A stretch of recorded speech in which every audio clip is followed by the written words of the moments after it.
Hello, everybody. My name is CD of AK3R, and I am here, child. I'm here today with a message for the Korean singer, for the Korean American singer, J-Park, my friend.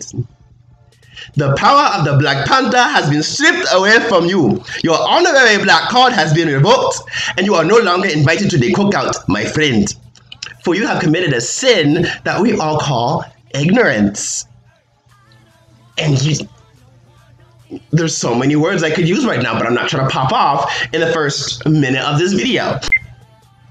If you don't know what happened, I'll explain right now. So this happened like an hour ago, 2 hours ago. I just woke up, all right? And Jay Park shared a video from this artist. I think his name is Avatar Darko.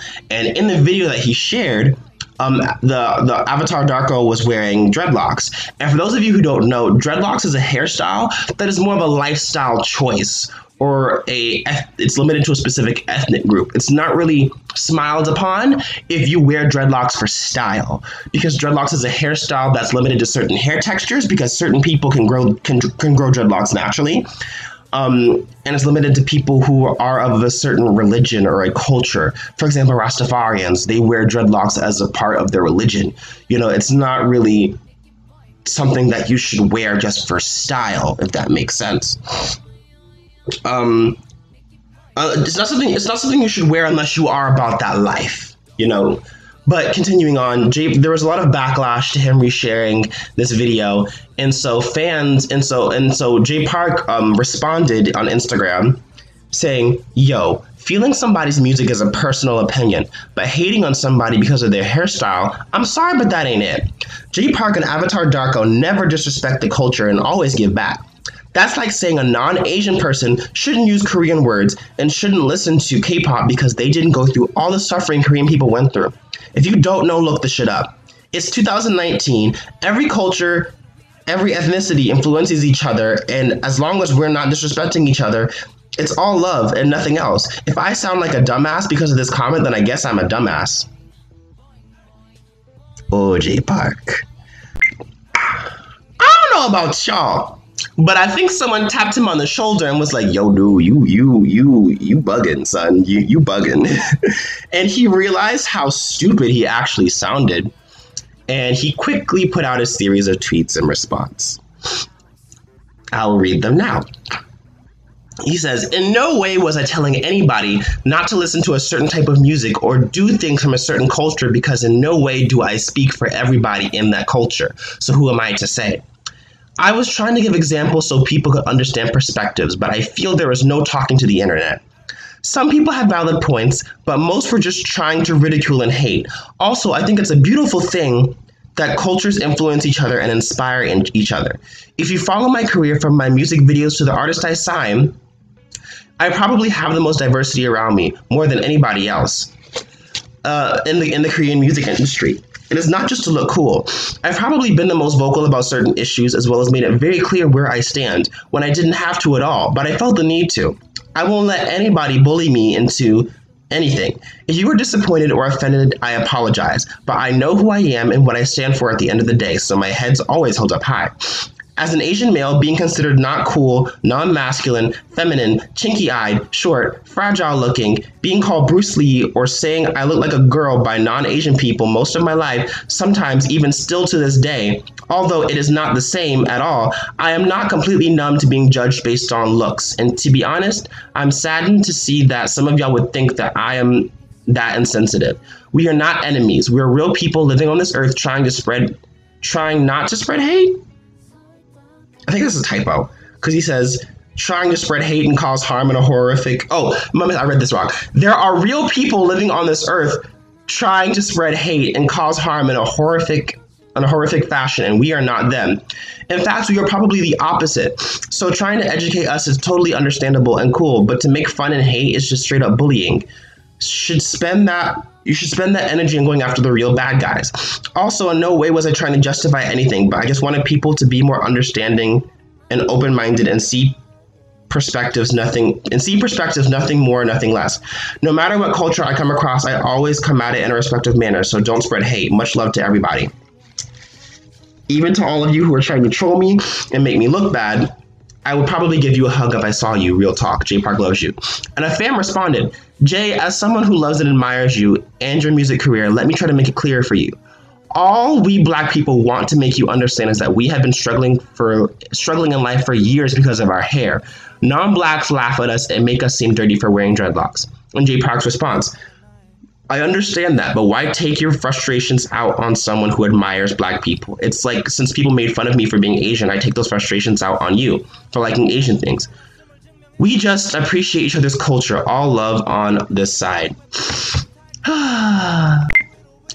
So to answer his question, when he said, why take your frustrations out on people who admire Black culture? It goes much deeper than that, all right? Jay Park is privileged. And I don't mean white privilege. He has the privilege of looking at a map, pointing at the Korean Peninsula and saying, this is where my family originates from. This is my country of origin. This is my family's country of origin. You know, the language we write is called Hangul. The language we speak is Korean. The food we eat is Korean. The ceremonial clothes are Korean clothing. The culture we do is Korean culture. All right, he has that privilege that a lot of Black people, even to this day, don't have.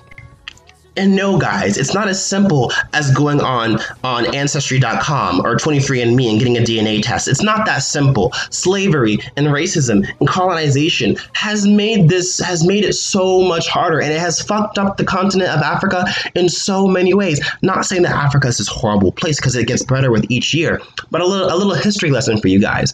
When the colonizers went into Africa, they destroyed a lot of what would be preserved in today's time. So a lot of our ruins, a lot of our historical stuff got destroyed, got excavated, got lost, and they literally went into the continent and divided it up. So this region is yours, this region's yours, this region's yours, this region's mine. So you have ethnic groups, different language groups, different tribes getting shoved into this one little man-made colony.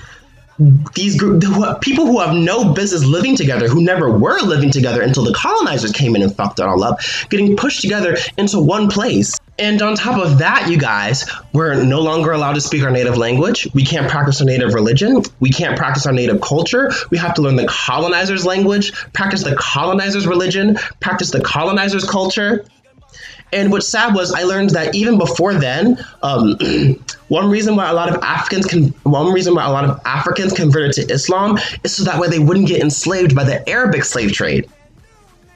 Which sucks, because I'm just like, well, damn.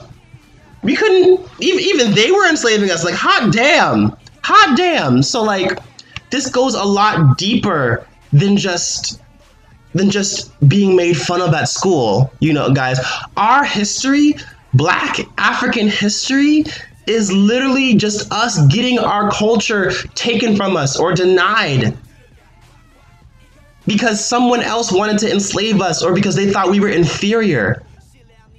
So yes, we are very protective of our culture, because it's like, one minute this group of people look down on us, but they want to take our music, they want to take our fashion, they want to take our clothes, and yet they take all these things from us.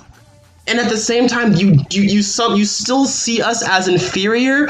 You still look at us through a stereotypical microscope. You still don't treat us as your equal. And even for us Black people not born in Africa, and I'm just going to use us in the United States, for example, like me. I'm African American, I'm Black / African American. And my dad did the 23andMe DNA test. And it said that the country that he could claim as like his mother country was Nigeria, but it was only but his test, it said only 23% Nigerian. So are you really of Nigerian descent, or is that just where the slaves were put? Is that just where, when the colonizers drew their borders, that's just where you ended up? Are you you guys, y'all follow me, right? Are we really Nigerian? And even then, Nigeria is an English colony, so a lot of Nigerians speak English. But in America, my dad's family in America speaks Louisiana French Creole. So where I'm confused is, at what point did we switch from English to French? And even then, what was the original language we spoke anyway? What were we originally speaking before the colonizers came in? And for a lot of us, the question just becomes, what is our culture at the end of the day? And for us born in the States, for those of us who are African descent and were born and raised in the States, it just, over the years, we've had to develop our own thing. We had to try and somewhat reconnect with our roots while still developing our own culture here in America. And even that had a similar treatment. You know, we were told that we were inferior, that we weren't as smart enough, that we talked ghetto, we talked improper. BTW, that urban slang, is called Ebonics, and that's a dialect of English, and it formed when you brought slaves to America and forced them to learn English. It's just broken slave English that evolved over time. It's not ghetto slang. At the end of the day, you guys, I can just say that it's really frustrating and it enrages us, because here in the States, you have white people / Europeans, you have Asians, you have Latinos who they admire all the stuff we bring to the table pop culture wise, but us as people, if it's not related to pop culture, they don't fuck with us. And Native American Indians get the same treatment as well. It's like, you only like us when it comes to pop culture and entertainment, but anything else, you don't fuck with us. And that enrages. It's like you sitting here wearing dreadlocks, talking that hood talk, doing performing in a music genre invented by Black people, yet you don't stand with us when it comes to politics. You don't date Black people. That hood image is okay for entertainment, but if that's how somebody acts in real life, that's a problem for you. You know, you somehow think that we're gonna steal from you, think we're gonna mug it, like all these things. You think negatively of us, but you'll take the pop culture. I don't fuck with that, you know. And this happens to a lot of people as well, to a lot of other ethnicities as well. But at the end of the day, they still have their culture. They have their motherland. At the end of the day, Jay Park can still point to Korea and be like, yo, what, you can fuck with me all you want to, but there's a whole country full of people who are willing to celebrate my culture. The same happens to Africa. The same is in Africa, but where? Africa, you guys get what I'm trying to say. You guys get what I'm trying to say. So I really hope that this video makes sense to y'all. Once again, as I said in other videos, I will repeat this message until the day I turn Black and blue. You know, right? You cannot admire our culture completely without understanding it. In the same way, I'm not going to just be a fan of K-pop and not try to understand the culture that this music genre comes from. Cultures, to be specific. Anyways, you guys, I'm CD. Subscribe if you want to see more videos. Follow me on social media. Links are in the description. And shout out to everyone featured on the channel, past, present, and future. Goodbye.